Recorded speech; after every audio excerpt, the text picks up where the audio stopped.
मेरा पति मुझसे 20 साल बड़ा था। हम आपस में बहुत लड़ते झगड़ते थे। एक दिन मेरे पति का बीपी हाई हो गया और उसे लकवा मार गया। वो बिस्तर से लग गया। वो रात को रोता था और बार बार स्टोर रूम की तरफ इशारा करता था। जब मैं स्टोर रूम में जाती तो अंदर कोई नहीं होता था। और फिर एक दिन मेरे पति की मौत हो गई। मेरा पति मर गया। पति के मरने के तीसरे चौथे दिन मैं स्टोर रूम की सफाई कर रही थी और स्टोर रूम की सफाई करते हुए मेरी जान ही निकल गई, क्योंकि स्टोर रूम में तो मेरा पति। कहते हैं कि ज़िंदगी सबके साथ एक न एक दिन इंसाफ जरूर करती है। कुछ लोगों के साथ इंसाफ हो जाता है और उनको पता भी नहीं होता। मैं भी उन्हीं लोगों में से थी। मेरा नाम रोहिणी है। मैं बहुत ज़्यादा खूबसूरत थी। मेरे माँ बाप ने मेरी शादी एक सरकारी नौकर से करवाई थी, जो एक बहुत ही अच्छी पद पर था, लेकिन मुझसे 20 साल बड़ा था और उसके सर पर एक बाल भी नहीं था। हम लोग जब भी साथ साथ बाहर जाते तो हमें देखकर लोग यही समझते कि मैं उसकी बेटी हूँ। उसने मुझे कहा कि मैं ज़्यादा से ज़्यादा खाना खाऊं और अपना वजन बढ़ा लूं, जिससे कि मैं भी उसके कुछ कुछ बराबर लगने लगूं।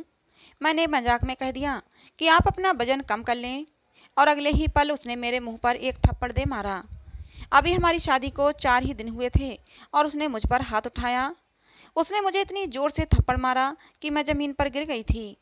मैं हैरान रह गई कि मैं तो मजाक कर रही थी और इसने तो मुझे इतनी ज़ोर से मारा कि मैं ज़मीन पर जाकर गिरी। मुझसे कहने लगा, औरत हो, औरत बन के रहो। मैं तुम्हारे लिए सब कुछ करता हूँ और आगे भी करता रहूँगा। जो भी करना है मुझे ही करना है, और तुम्हें कोई भी हक नहीं पहुँचता कि तुम मेरा किसी भी हवाले से मजाक बनाओ। मैंने कहा मैं आपका मजाक नहीं बना रही थी। लेकिन उसने इस बात का बहुत बुरा मान लिया और उसके बाद भी मुझे ताने देता रहा और रोज़ मेरे लिए ऐसी चीज़ें लेकर आता जिसको खाने से मेरा वजन बढ़ जाए। कभी चाउमीन, कभी बर्गर, पता नहीं क्या क्या, सारा बाहर का उल्टा सीधा खाना मुझे खिलाने लगा। यहाँ तक कि मेरा पेट खराब होने लगा। लेकिन उसने कहा कि अगर तुम खाओगी तो यही सब खाओगी, नहीं तो कुछ भी नहीं खाओगी। उल्टी सीधी चीज़ें खाने से मेरा वजन तो बढ़ गया, अजीब तरह से। लेकिन मैं बहुत बुरी लगने लगी थी। सब लोग मुझसे कहा करते थे कि शादी के बाद तुम्हें क्या हो गया है, अच्छी भली तुम खूबसूरत हुआ करती थी, इतनी जल्दी वजन बढ़ा लिया। लोगों को बताने की भी इजाज़त नहीं थी। मेरे पति ने शादी के चौथे दिन ही मुझ पर हाथ उठाया। मेरे माँ बाप को गालियाँ और ताने दिया करता था। मुझे बिल्कुल भी इज्जत नहीं देता था। मेरी ज़िंदगी बहुत ही बुरी गुजर रही थी। मेरा पति मुझे बिल्कुल भी इज्जत नहीं देता। मैंने सोचा कम से कम मेरे खर्चे तो उठाएगा। लेकिन अब उसने मुझसे कहना शुरू कर दिया था कि अगर पैसे चाहिए तो तुम अपनी नौकरी खुद कर लो। मेरी ज़िंदगी में सुकून नहीं था। हमेशा किसी न किसी बात पर लड़ाई करता ही रहता था। मैंने एक स्कूल में नौकरी करना शुरू कर दी। मेरी हालत इतनी बुरी थी, कभी कभी तो मैं स्कूल के बच्चों के सामने ही रोना शुरू कर देती। बच्चे हैरान हो जाते कि टीचर को क्या हो गया है। वो मुझसे पूछते, लेकिन मेरे पास कोई जवाब नहीं होता था। मेरा कोई ऐसा नहीं था जिसे मैं अपने दिल का दर्द दिखाती। बहुत ही पुरानी गिरी हुई सोच का मालिक था मेरा पति। कहता था कि अगर औरत के साथ सख्ती से पेश ना आओ तो वो तुम्हारी इज्जत नहीं करेगी। इसीलिए मैं अपनी पत्नी को बिना किसी वजह के मारता पीटता हूँ और मैं उसके साथ सख्ती करता हूँ। वो अपने दोस्तों के सामने भी मेरी बेइज्जती करता। अभी तक हमारा कोई बच्चा भी नहीं हुआ था। मैं बहुत ही परेशान रहती थी। लोगों से झूठ बोलना पड़ता कि मैं बहुत खुश हूँ, नहीं तो लोगों को मौका मिल जाता बातें बनाने का। पता नहीं मेरे पति को मुझसे क्या चिढ़ थी। मैं अपने पति को मनाने की हर मुमकिन कोशिश करती और वो जो भी कहता उस बात को मान लेती। लेकिन चाहे उसकी जितनी भी मानो चाहे ना मानो, उसे मुझ पर गुस्सा ही करना था। मुझे तो ऐसा लगता था कि किसी और बात का गुस्सा वो मुझ पर निकाल रहा है, क्योंकि मुझ पर गुस्सा निकालने के बाद वो अपने दोस्तों के साथ बाहर चला जाया करता था। दोस्तों के साथ हंसी मजाक करता और बहुत ज़्यादा खुश रहता। कभी कभी उसके दोस्त तो घर पर भी आते थे। जब उसके दोस्त घर पर आते तो मेरा पूरा दिन किचन में गुजर जाता। लेकिन मैं कोई शिकायत ना करती, और फिर भी मैं उसके लिए बुरी थी। आखिर क्यों, मुझे समझ में नहीं आता था। कभी कभी तो लगता कि जैसे मेरे घर को किसी की नज़र लग गई है या फिर किसी ने जादू करवा दिया है। मेरा पति जिस ऑफिस में काम करता था वहाँ से खूब पैसा कमाया करता था। बार बार गाड़ियाँ बदलता, अपने सब शौक पूरे किया करता। लेकिन मेरी चीज़ों से उसे कोई मतलब नहीं होता। मैं अपना खर्च खुद ही पूरा करती थी। अब तो पूरे मोहल्ले में मशहूर हो गया था कि ये लोग आपस में बहुत झगड़ा करते हैं। एक दिन तो हमारे घर कुछ ज़्यादा ही लड़ाई झगड़ा हो गया। मेरे पति ने ज़ोर ज़ोर से चिल्लाना शुरू कर दिया। कहने लगा, कोई ढंग की सब्जी बनाकर नहीं रख सकती थी? ये दाल क्यों बनाई है? तुम्हें पता है मुझे दाल बिल्कुल भी पसंद नहीं। मैंने भी गुस्से में कह दिया। जो कुछ खाना था वो घर में लेकर रख जाते, तभी तो बनाती। मेरे पास पैसे नहीं थे जो मैं बाजार से खरीद कर बनाऊं। मेरा इतना बोलना था कि मेरे पति का गुस्सा और भी जोर पकड़ गया। वो गुस्से से कांपने लगा और बोला कि अभी के अभी मेरे घर से निकल जाओ। मेरे घर में अब तुम नहीं रह सकती। तुम मुझे शुरू से ही बिल्कुल भी पसंद नहीं हो। मैं तो तुम्हारे साथ मजबूरी में रह रहा था। मेरे पति को इतना ज़्यादा गुस्सा आ गया कि उसका बीपी हाई हो गया और उसको दौरा पड़ गया। मुझको समझ में नहीं आ रहा था कि उसे क्या हुआ है। उसकी हालत को देखकर मैं बहुत ज़्यादा डर गई थी। मैंने जल्दी से एम्बुलेंस बुलाई और उसे लेकर हॉस्पिटल गई, लेकिन डॉक्टरों ने कहा कि बहुत देर हो चुकी है, आपके पति को लकवा मार गया है। अब ये ना चल सकते हैं ना बोल सकते हैं। उनका सारा शरीर बेकार हो गया है, सिवाय उनकी आंखों के और हाथ की 2-4 उंगलियों के अलावा उनका पूरा शरीर बेकार हो गया था। बहुत ज़्यादा गुस्सा करने की वजह से मेरे पति का बीपी हाई हुआ और फिर उसे लकवा मार गया। कुछ दिनों उसे हमने हॉस्पिटल में रखा, फिर उसके बाद मैं घर ले आई और अब मैं ही उसकी देखभाल करती थी। वो कुछ बोलता नहीं था और हिल भी नहीं सकता था, लेकिन मुझे उसकी आंखों में कोई भी शर्मिंदगी नज़र नहीं आती थी। जो कुछ हुआ उसमें मैं कुछ नहीं कर सकती थी, लेकिन उसकी हालत देखकर मैं भी दुखी थी। मैं नहीं चाहती थी कि उसके साथ ये सब कुछ हो। मैं एक भारतीय नारी थी और मैं ऐसा कभी नहीं चाहती कि मेरे पति को कोई नुकसान हो। चाहे पति कैसा भी हो, पति पति होता है। मैं पूरे दिल से अपने पति की सेवा करती, साथ ही साथ नौकरी भी करती थी। मेरा सेवा भाव देखकर अब मेरी पति की आंखें कुछ कुछ बदलने लगी थीं। शायद उसे यह एहसास हो गया था कि जिस पत्नी को उसने इतना भला बुरा कहा, मारा पीटा, उसने ही मुसीबत में उसका साथ दिया। उसकी कितनी सेवा करती है। एक दिन मैं घर के कामों को जल्दी जल्दी निपटा रही थी कि तभी मेरे पति ने एक अजीब सा इशारा किया। अजीब सा इशारा इसलिए क्योंकि उसके जो भी इशारे होते थे उन्हें मैं खूब पहचानती थी कि जैसे भूख लगी है, मुझे बाथरूम जाना है। लेकिन ये वाला जो इशारा था ये थोड़ा अलग था। मेरा पति स्टोर रूम की तरफ इशारा कर रहा था। पहले तो मैं समझी नहीं, जब समझ में आया तो मैंने पूछा, स्टोर रूम की तरफ इशारा क्यों कर रहे हो? वहाँ क्या है? क्या वहाँ जाना चाहते हो? वहाँ जाने के नाम से भी मेरे पति ने ना का इशारा किया। वो बार बार स्टोर रूम की तरफ इशारा किए जा रहा था और मुझे कुछ भी समझ नहीं आ रहा था। मैंने कहा, मुझे आपकी बात समझ नहीं आ रही। फिर वो चुप हो गया। मैंने घर में नौकरानी रख ली थी क्योंकि दिन भर घर में कोई नहीं होता था। पैसों की सख्त ज़रूरत होती थी, इसलिए नौकरी नहीं छोड़ सकती थी। अब मेरा पति तो काम पर जाता नहीं था। ऑफिस की तरफ से सब कुछ क्लियर हो गया था। कुछ फंड वगैरह मिलना था जिसमें अभी टाइम लग रहा था। फंड के लिए मैं रोज़ रोज़ ऑफिस में फ़ोन करती, लेकिन वो लोग मुझे अलग ही कहानियाँ सुना दिया करते थे। मेरे पति का काम ऐसा था कि बहुत से लोग उसे जानते थे और उससे डरते भी थे। कुछ काम ऐसे होते थे कि मेरे पति के सिग्नेचर के बगैर पूरे नहीं होते थे और मेरा पति इसी बात का फ़ायदा उठाता। जो लोग मेरे पति से फाइल पर दस्तखत करवाने आते, उनसे मेरा पति मोटी रकम वसूल किया करता था। लेकिन अब पैसा आना बिल्कुल बंद हो गया था। रिश्तेदार भी जो पहले हर वक्त आते थे और चिकनी चुपड़ी बातें करते थे, अपना मतलब निकालते थे, अब उन्होंने भी आना बंद कर दिया था। यहाँ तक कि फ़ोन भी नहीं करते थे। और इस बात का एहसास मेरे पति को हो गया था कि मुश्किल समय में पत्नी ही काम आ रही थी। मेरा पति रोज़ स्टोर रूम की तरफ इशारा करता और रोता। कभी कभी तो उसकी हालत देखकर मैं भी रोने लगती। हमारी शादी को अभी ज़्यादा समय नहीं हुआ था, अभी 3 ही साल तो हुए थे। हाँ, ये अलग बात है कि इन 3 सालों में उसने मुझे बहुत परेशान किया था, लेकिन मैंने उसे माफ़ कर दिया था क्योंकि भगवान ने उसको उसके किए की सज़ा दे दी थी। फिर मैं कौन होती थी उसे सज़ा देने वाली। लेकिन मैं अपने पति की इस बात से परेशान थी कि वो स्टोर रूम की तरफ बार बार इशारा क्यों करता है। उसके कहने पर मैं स्टोर रूम में जाकर देखती, लेकिन मुझे वहाँ कुछ भी दिखाई नहीं देता। लेकिन कुछ तो था जो मेरे पति बार बार उधर इशारा करता था, क्योंकि मृत्यु शैया पर पड़ा इंसान झूठ नहीं बोलता। एक दिन हमारे घर एक लड़की आई, खुद को मेरे पति की कजिन बता रही थी। मेरे पति से तो नहीं मिली, मुझसे अजीब अजीब सी बातें करने लगी कि जैसे बची हुई तनख्वाह कब मिलेगी, फंड के पैसे कब मिलेंगे। मैंने कहा कि मुझे नहीं पता, मैं तो रोज़ फ़ोन करती हूँ, लेकिन वो लोग कोई ना कोई बहाना कर देते हैं। फिर कहने लगी कि वो पैसे तो बहुत सारे पैसे मिलेंगे, इतने सारे पैसों का क्या करोगी। मैंने कहा, इनका किसी बड़े हॉस्पिटल में इलाज करवाऊंगी, हो सकता है ये ठीक हो जाएं। मेरे पति की कजन, जिसका नाम सुहानी था, कहने लगी, कि इसकी तनख्वाह तो अच्छी थी, रिश्वत भी लेता था, फिर इतने सारे पैसे कहाँ गए?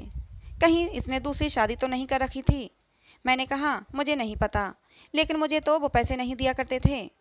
कहने लगी कि ज़रूर उसकी कोई दूसरी पत्नी होगी। मैंने कहा, अगर ऐसा होता तो अब तक वो सामने ज़रूर आ चुकी होती। सुहानी कहने लगी, तुम ज़रूर झूठ बोल रही हो। सरकारी नौकर था, अच्छी तनख्वाह थी, रिश्वत भी लेता था, इतना पैसा घर में आता था तो वो जाता कहाँ था?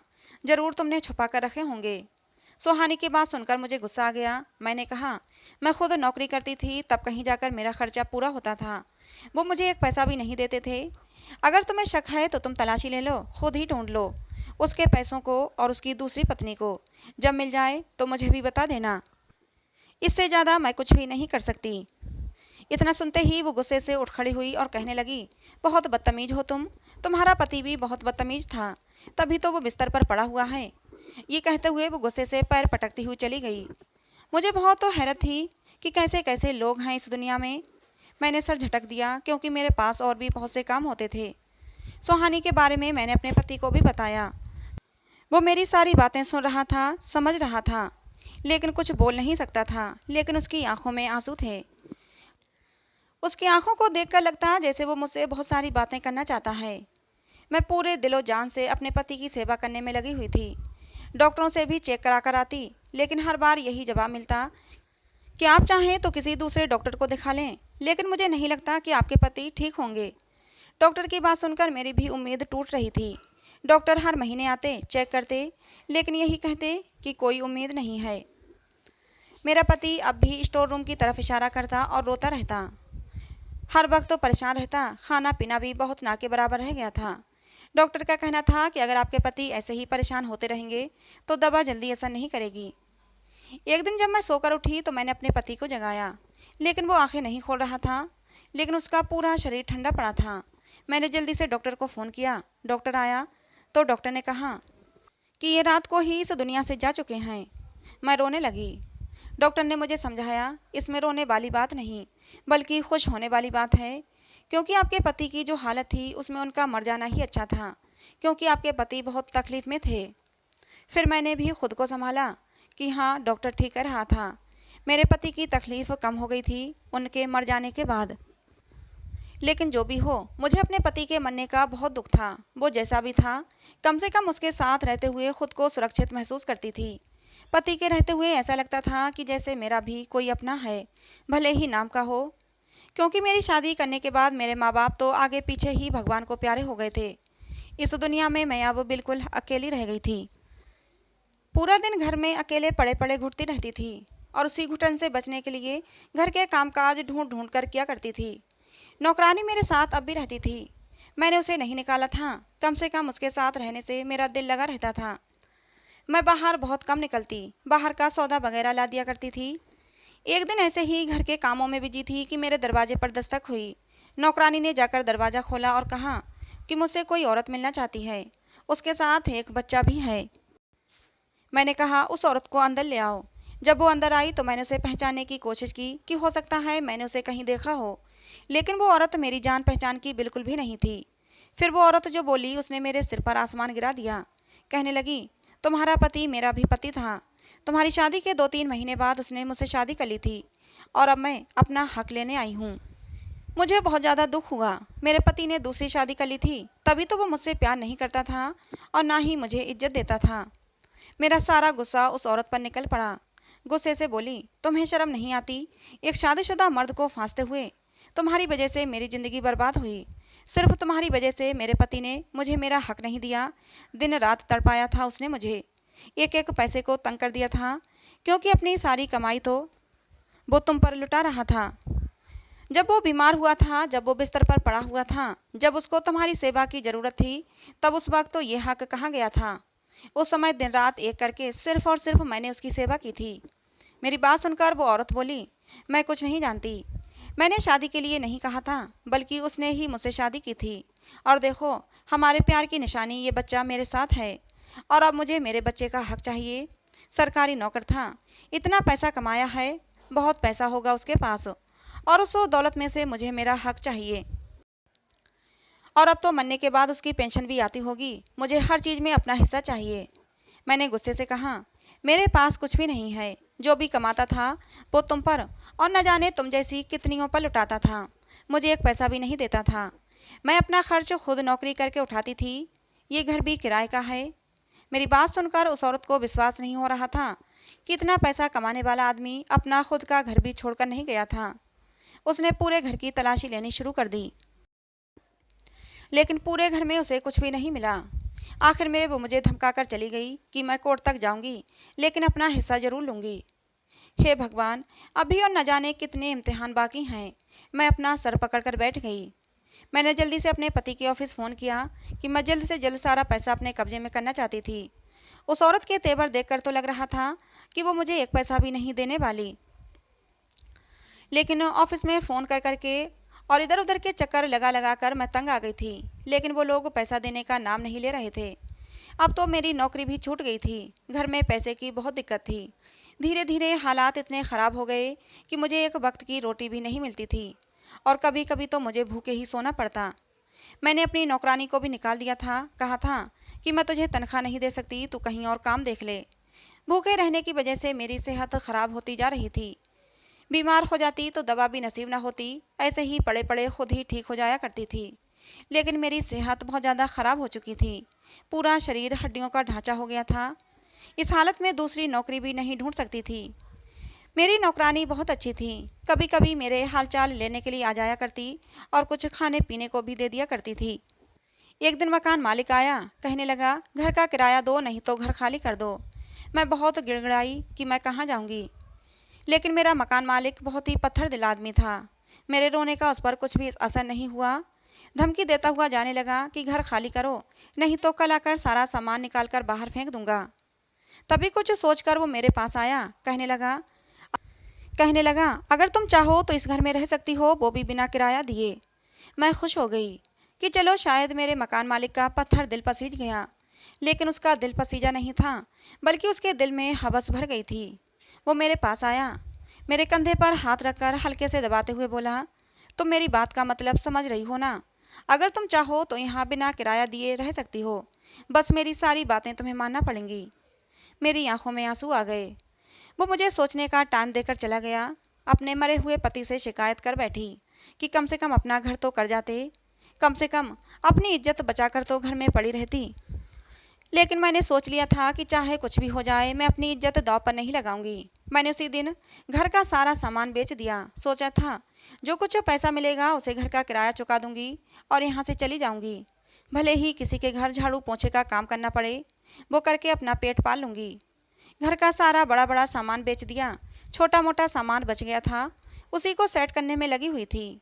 यही सब काम करते करते स्टोर रूम में आ गई। मुझे अपने पति की बात याद आने लगी। स्टोर रूम में कुछ तो ऐसा था जो मेरा पति बार बार इधर इशारा करता था। मैं पूरे स्टोर रूम की तलाशी लेने लगी, लेकिन मुझे कुछ भी नहीं मिला। स्टोर रूम में एक पुराना मटका रखा हुआ था, पीतल का मटका था। सोचा कीमती होगा, इसे बेचकर पैसे मिल जाएंगे। यही सोचकर मैंने उस मटके को उठाया कि तभी वो मटका मेरे हाथ से छूटकर नीचे गिर गया। मटके के नीचे गिरने से फर्श पर लगी हुई टाइल टूट गई। टूटी हुई टाइल के नीचे मुझे एक संदूक दिखाई दिया। मैंने जल्दी जल्दी उस संदूक को बाहर निकाला। खोलकर देखा तो मेरी आंखें फटी की फटी रह गईं। पूरा संदूक सोने चांदी के सिक्के और कीमती गहनों से भरा पड़ा था। संदूक का आधा हिस्सा गहनों और सिक्कों से भरा हुआ था, तो आधा हिस्सा नोटों से भरा हुआ था। ये सब देखकर तो मैं चकरा गई थी। मेरे पति की ज़िंदगी भर की कमाई इस संदूक में थी। सरकारी नौकरी करते थे और कम से कम नौकरी करते हुए 20 साल तो हो ही गए होंगे, और इन सालों में जितना पैसा कमाया था सब जोड़ जोड़ कर इस संदूक में रखा था। अब मुझे समझ आया कि मेरे पति क्यों इस रूम की तरफ बार बार इशारा करते थे। मरने से पहले शायद वो अपनी सारी दौलत मुझे दे देना चाहते थे। मरते समय मेरा सेवा भाव देखकर शायद उन्हें यकीन हो गया था कि इस पूरी दुनिया में एक अकेली मैं ही उनसे सच्चे दिल से प्यार करती हूँ। मेरी आंखों में खुशी के आंसू आ गए। अपने पति को धन्यवाद दिया और उनकी आत्मा की शांति के लिए प्रार्थना की। जल्दी जल्दी सारा पैसा और गहने एक बैग में भरे। मैंने अपनी नौकरानी को बुलाया, घर का बचा हुआ सामान उसके हवाले किया, कुछ और पैसे भी दिए। मकान मालिक के आने से पहले मैं निकल जाना चाहती थी, क्योंकि मुझे उस पर भरोसा नहीं था। वो मेरे साथ ज़बरदस्ती भी कर सकता था। मेरी नौकरानी हैरान थी कि इतना पैसा मेरे पास कहाँ से आया। उसे लगा कि शायद मुझे मेरे पति के ऑफिस से पैसे मिल गए, लेकिन इन लोगों ने तो पैसे खा लिए थे, एक पैसा भी नहीं दिया था। कुछ जरूरी सामान और अपने पति का छोड़ा हुआ पैसा लेकर मैं दूसरे शहर आ गई। सबसे पहले मैंने वहाँ पर एक घर खरीदा और अब आज मेरे पास सब कुछ है, गाड़ी, बंगला, पैसा, सब कुछ है। मेरी ज़िंदगी अब बहुत ही सुकून से गुजर रही है। दूसरी शादी करना नहीं चाहती, हालांकि अभी मेरी उम्र बहुत कम है, 23 साल की उम्र हुई है, क्योंकि 20 साल में ही मेरे माँ बाप ने मेरी शादी कर दी थी। लेकिन मैं दूसरी शादी नहीं करना चाहती, अपनी ज़िंदगी को अभी फ़िलहाल अपने तरीके से जीना चाहती हूँ। मैं बहुत ज़्यादा पढ़ी लिखी नहीं थी, 12वीं के बाद ही मैंने पढ़ाई छोड़ दी थी, क्योंकि हमारे घर के हालात बहुत ख़राब थे और मैं आगे की पढ़ाई अफोर्ड नहीं कर सकती थी, इसलिए मजबूरी में पढ़ाई छोड़ना पड़ी थी। लेकिन आज जब मेरे पास पैसा है तो मैंने अपनी पढ़ाई पूरी करने की सोची। मैं अपने पैरों पर खड़े होना चाहती हूँ, क्योंकि पैसे का कोई भरोसा नहीं, आज है कल नहीं। मैंने एक अच्छे कॉलेज में एडमिशन लिया और अपनी पढ़ाई पूरी करने लगी। ज़िंदगी में बहुत दुख उठाए थे, लेकिन अब मेरी ज़िंदगी में कोई दुख नहीं था, बस एक खालीपन था कि कोई अपना प्यार करने वाला नहीं था। कभी कभी दिल में ख्याल आता, क्या मुझे मेरी ज़िंदगी में कोई सच्चा प्यार करने वाला साथी मिलेगा। पैसा पास आया तो मेरी सेहत भी सुधरने लगी और अब मैं पहले की तरह सुंदर हो गई थी। मेरे पैसे को देखकर और मेरी सुंदरता को देखकर न जाने कितने लड़कों ने मेरी तरफ दोस्ती का हाथ बढ़ाया, लेकिन मुझे किसी में भी अपना सच्चा साथी नज़र नहीं आया। आपको क्या लगता है दोस्तों, क्या मुझे कोई सच्चा जीवन साथी मिलेगा जो मुझे सच्ची मोहब्बत दे? अपनी राय कमेंट बॉक्स में ज़रूर दें। तो दोस्तों, आपको हमारी ये कहानी कैसी लगी कमेंट करके ज़रूर बताना। पसंद आई हो तो प्लीज़ लाइक करना। ऐसे ही और कहानियों के लिए हमारे चैनल को सब्सक्राइब करना बिल्कुल मत भूलना दोस्तों। कहानी को अंत तक सुनने के लिए आप लोगों का बहुत बहुत धन्यवाद। मिलते हैं अगली किसी नई कहानी में।